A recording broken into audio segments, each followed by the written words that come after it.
La primera vez que mi madre levantó la mano contra mi hija, el sonido me atravesó el pecho como un disparo. No fue un golpe fuerte, pero fue suficiente.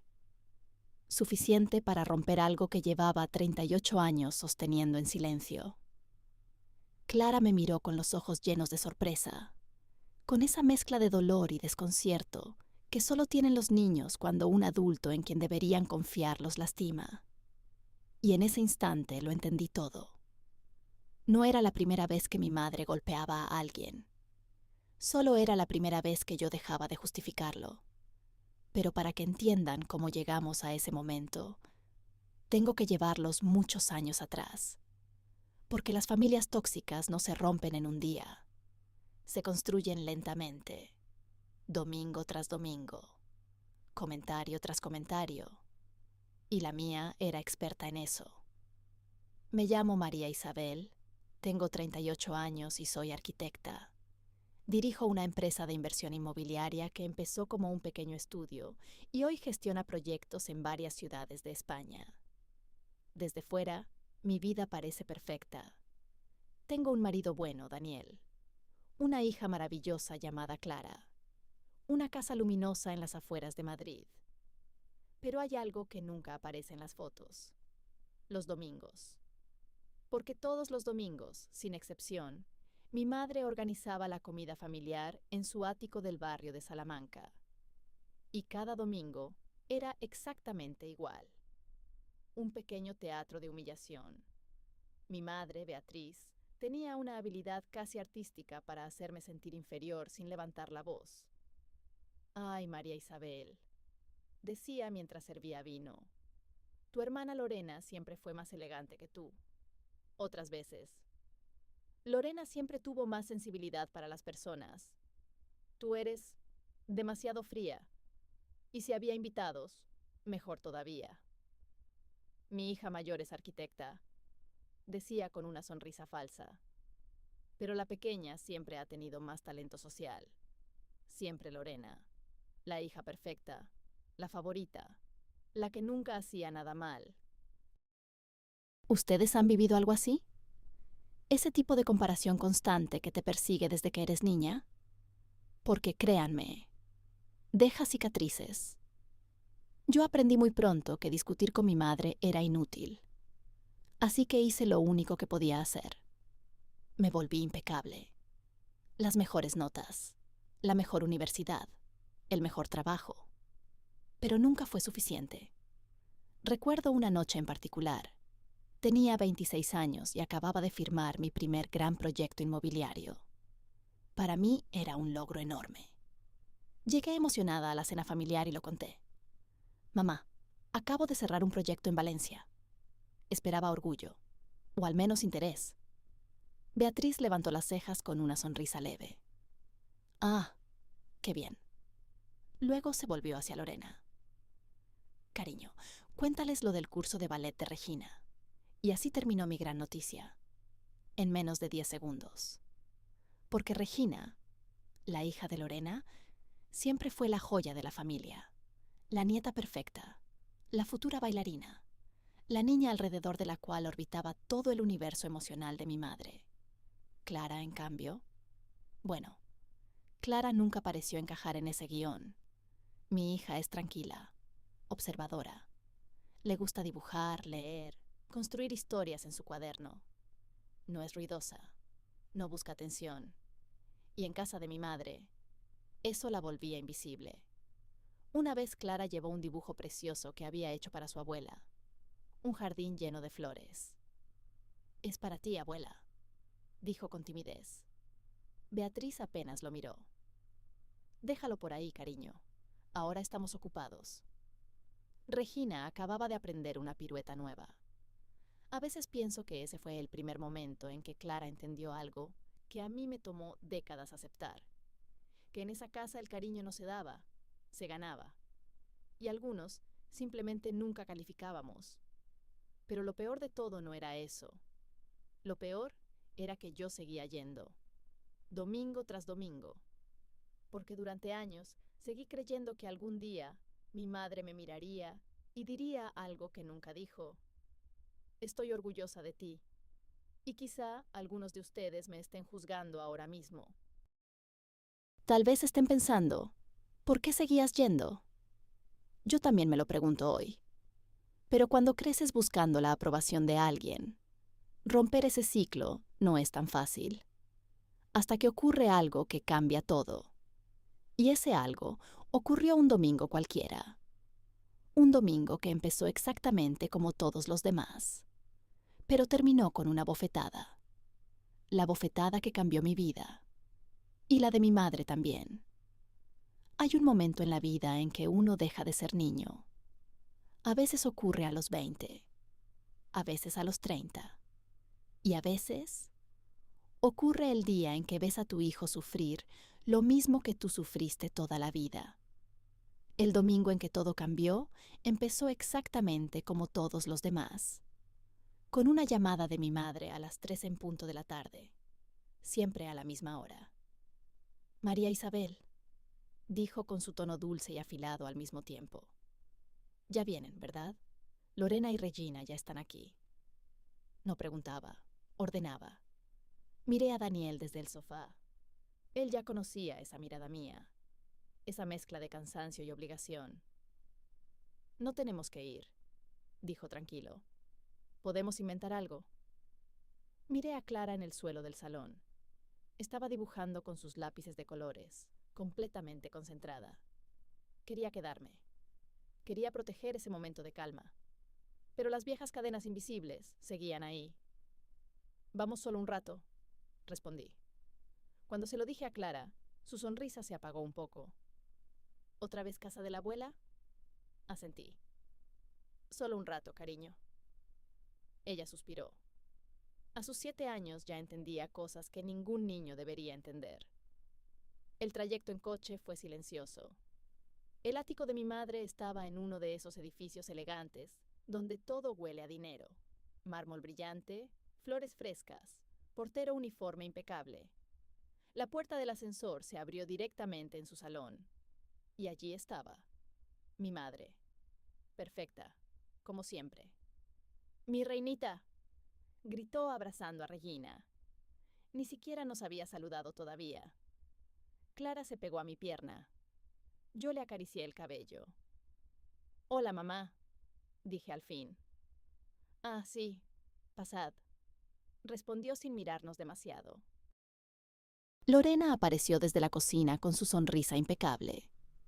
«Por fin llegáis». Y entonces miró a Clara. Regina estaba preguntando si ibas a venir. No era verdad. Regina ni siquiera levantó la cabeza de su tablet. Nos sentamos a la mesa para los aperitivos. Todo giraba, como siempre, alrededor de Regina.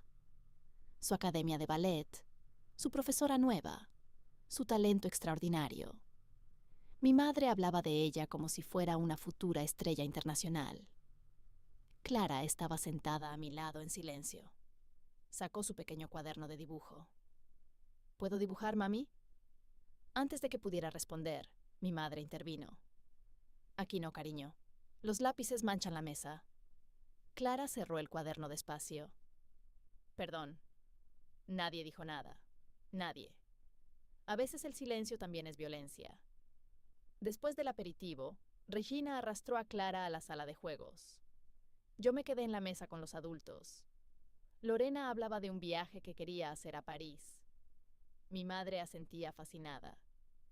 Siempre has tenido tan buen gusto, hija. Luego me miró. María Isabel debería aprender de ti. Trabaja demasiado. Sonreí con esa sonrisa que usas cuando llevas toda la vida escuchando lo mismo. Pero algo dentro de mí ya estaba cansado. Muy cansado. Y entonces ocurrió. Un grito. Un grito pequeño. El tipo de sonido que solo hacen los niños cuando algo les duele de verdad. Me levanté inmediatamente. Corrí hacia la sala de juegos. Y lo que vi me congeló la sangre. Clara estaba de pie junto a la mesa, con los ojos llenos de lágrimas, y mi madre frente a ella, la mano todavía levantada. El cuaderno de dibujo estaba en el suelo. «¿Qué ha pasado?», pregunté con la voz temblando. Clara no habló. Solo me miró. Mi madre respondió primero, como siempre. Tu hija ha sido muy maleducada. Sentí que el aire desaparecía de la habitación. ¿Qué? Le dije que no dibujara en la mesa. Continuó Beatriz con absoluta calma. Y lo hizo igual. Clara susurró. No dibujé. Se me cayó el lápiz. La mejilla de mi hija estaba roja. Roja.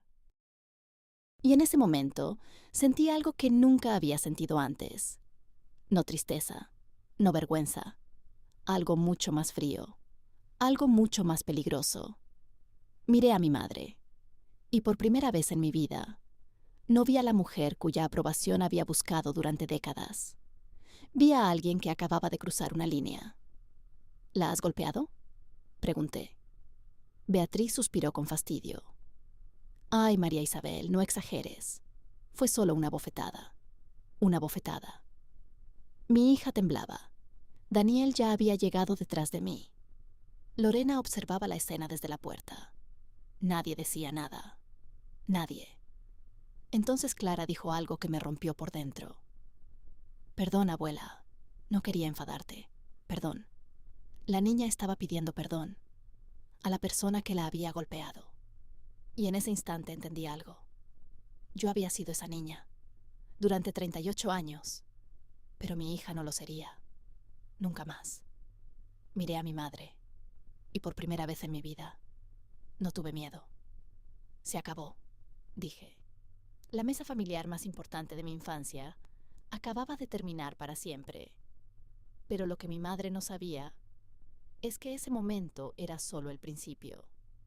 Porque aquella bofetada iba a destruir algo mucho más grande que una comida familiar. Iba a destruir la imagen perfecta que mi madre llevaba construyendo toda su vida.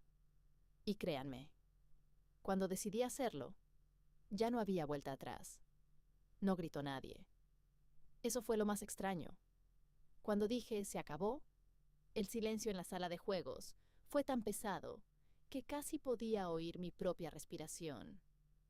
Clara seguía agarrada a mi mano. Sentía sus dedos pequeños temblar. Daniel estaba detrás de mí, completamente quieto. Y mi madre me miraba con una mezcla de sorpresa y molestia, como si yo acabara de romper una regla absurda de etiqueta. María Isabel, no hagas un drama, dijo finalmente. Los niños necesitan límites. Límites. La palabra cayó en la habitación como un insulto. Me agaché frente a Clara y le limpié una lágrima con el pulgar. Cariño, ve con papá un momento. Daniel la tomó de la mano y salieron hacia el pasillo. En cuanto se fueron, algo dentro de mí se acomodó. Durante 38 años había reaccionado igual frente a mi madre, defendiéndome, explicándome, intentando que entendiera. Pero esta vez no. Esta vez ya no necesitaba que ella entendiera nada. Me levanté despacio. No vuelvas a tocar a mi hija, lo dije tranquilo, muy tranquilo. Mi madre soltó una risa corta. Por favor, fue solo una bofetada. Detrás de ella, Lorena cruzó los brazos. Estás exagerando muchísimo. La miré, y por primera vez en mi vida me di cuenta de algo que había estado ahí siempre.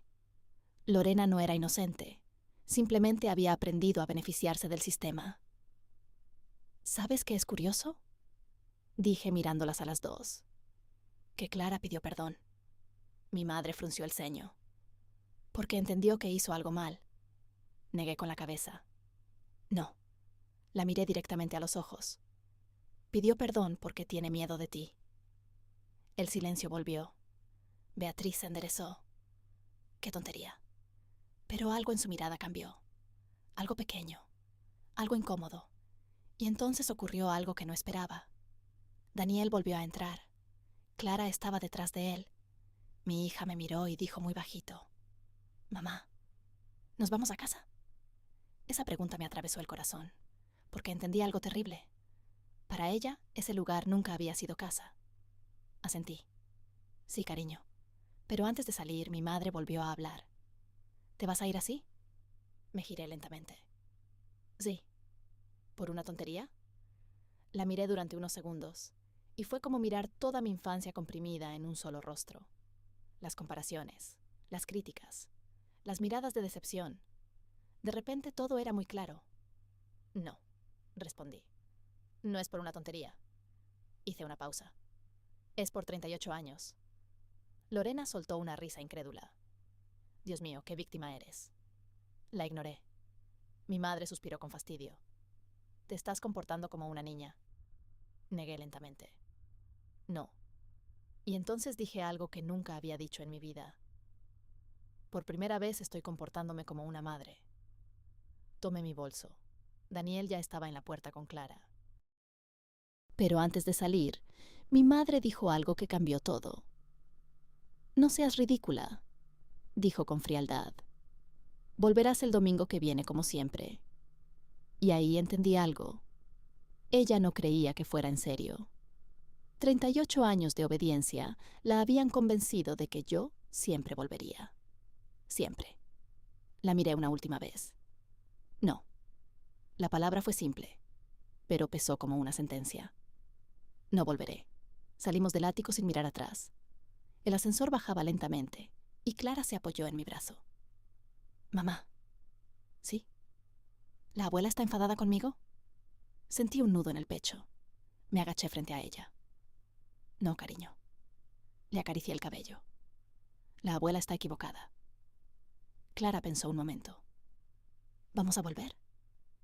La puerta del ascensor se abrió al vestíbulo. La tomé de la mano. No. Y en ese momento yo creía que esa sería la parte difícil. Irme. Cortar el contacto. Pero estaba completamente equivocada. Porque lo que ocurrió 3 días después me hizo entender que mi madre nunca iba a aceptar perder el control. Ni siquiera sobre mi hija.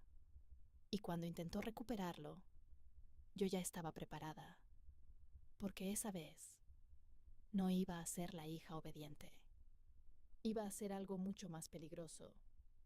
Iba a ser la mujer que finalmente dice la verdad. Y créanme, mi madre nunca estuvo preparada para eso. 3 días después de aquella comida, mi teléfono empezó a sonar a las 7 de la mañana. Sabía quién era incluso antes de mirar la pantalla. Mamá. No contesté. El teléfono volvió a sonar. Luego otra vez. Luego un mensaje. María Isabel, tenemos que hablar. Estás exagerando muchísimo. Lo dejé sobre la mesa. Clara estaba desayunando cereales frente a mí, todavía con el pijama puesto, dibujando algo en una servilleta. Su mejilla ya no estaba roja, pero cada vez que recordaba ese momento, algo dentro de mí se endurecía. Daniel me miró desde el otro lado de la mesa. ¿Tu madre? Asentí. No voy a contestar. Pero mi madre no era una persona acostumbrada a que la ignoraran. Media hora después, sonó el teléfono de Daniel. Luego el de mi oficina. Luego el de mi suegra. Para el mediodía ya había recibido 8 llamadas y 15 mensajes. Y todos tenían el mismo tono. No de disculpa, de indignación. No puedes apartar a una abuela de su nieta por una tontería. Estás manipulando a Clara. Siempre has sido demasiado dramática. Cuando leí el último mensaje, algo dentro de mí se acomodó definitivamente, porque entendí algo muy importante. Mi madre no estaba arrepentida, estaba ofendida. Ofendida de que alguien hubiera puesto un límite. Así que hice algo que nunca había hecho antes. Abrí el grupo familiar de WhatsApp. Ese grupo que llevaba años lleno de fotos de cumpleaños, viajes y felicitaciones superficiales. Y escribí un solo mensaje. Un mensaje que sabía que todos leerían. Mamá, no voy a discutir esto en privado. El domingo golpeaste a Clara. Tiene 7 años. Y no volverá a verte. Pasaron exactamente 3 segundos antes de que empezaran a aparecer los puntitos de escritura. Primero Lorena. Qué exageración tan ridícula. Luego mi tía Carmen. Seguro fue un malentendido. Luego mi primo Javier. No hace falta montar un espectáculo. Y finalmente, mi madre. Su mensaje llegó largo, muy largo. Lo recuerdo casi palabra por palabra. María Isabel, siempre has sido demasiado sensible. Una bofetada a tiempo nunca ha matado a nadie. Yo te crié así y mírate. Eres una mujer exitosa. Leí esa frase 3 veces. Y entonces decidí terminar aquello de una vez. Porque llevaba 38 años callando. 38 años protegiendo la imagen de mi familia. Pero ya no. Escribí otro mensaje. Más corto, más claro. No me criaste así. Me criaste con humillaciones, comparándome toda la vida con Lorena, haciéndome sentir que nunca era suficiente. Pero lo soporté, porque era tu hija. Clara no tiene que soportarlo. El chat quedó en silencio, durante casi 1 minuto. Luego Lorena respondió: Dios mío, qué drama. Siempre fuiste la resentida de la familia. Sonreí. Por primera vez en años, sus palabras ya no me dolían. Entonces envié el último mensaje, el definitivo. No es drama, es un límite. Y es permanente. No vuelvan a contactar conmigo ni con Clara. Silencié el grupo. Bloqueé el número de mi madre, luego el de Lorena, luego el de varios familiares que empezaron a llamarme. Cuando terminé, el silencio en la casa era extraño. Daniel se acercó. ¿Estás bien? Respiré hondo. Y por primera vez en mucho tiempo, sí lo estaba. Clara apareció desde el salón con su cuaderno de dibujos. Mamá, mira. Me enseñó una página llena de colores. Era un dibujo de nuestra casa. Ella, Daniel y yo en el jardín. Y encima había escrito algo con letras torcidas. Mi familia. La abracé fuerte. Porque en ese momento entendí algo que había tardado décadas en aprender. La familia no es la gente que comparte tu sangre. Es la gente que te protege. Mi madre siempre pensó que yo era la hija débil, la que siempre volvía, la que siempre aguantaba. Pero el día que levantó la mano contra mi hija, creó a alguien que nunca había conocido, una mujer que ya no necesitaba su aprobación. Y desde ese día, mi madre dejó de tener una hija, pero Clara finalmente tenía una madre. Han pasado 8 meses desde aquel domingo. 8 meses desde la última vez que vi a mi madre. Al principio hubo silencio, un silencio incómodo, pesado, como cuando una tormenta acaba de pasar, pero el aire todavía está cargado. Algunos familiares intentaron convencerme de arreglar las cosas. Decían que estaba siendo demasiado dura, pero algo curioso empezó a ocurrir. Poco a poco, algunas personas comenzaron a contar historias que nunca se habían atrevido a decir en voz alta. Mi tía Carmen confesó que mi madre también la había humillado durante años. Un primo recordó cómo siempre comparaba a los nietos. Incluso una antigua amiga de la familia dijo una frase que nunca olvidaré. Tu madre siempre necesitó que alguien se sintiera pequeño para sentirse grande. Y por primera vez, no fui yo. Lorena dejó de escribirme después de que entendió que no iba a volver. ¿Y mi madre? Bueno, hace 2 semanas intentó llamarme desde un número desconocido. No contesté. A veces me preguntan si me arrepiento, si no me duele haber cortado completamente con mi familia. La verdad es que sí duele. Pero hay algo que duele mucho más. Ver a tu hija aprender a pedir perdón cuando no hizo nada malo. Esta tarde Clara estaba dibujando en el jardín. Cuando terminó, me enseñó el dibujo. Era nuestra casa. Y debajo escribió con letras torcidas: Aquí nadie pega. La abracé fuerte, porque en ese momento entendí algo que me habría gustado aprender mucho antes. A veces romper una familia es la única forma de proteger a la tuya.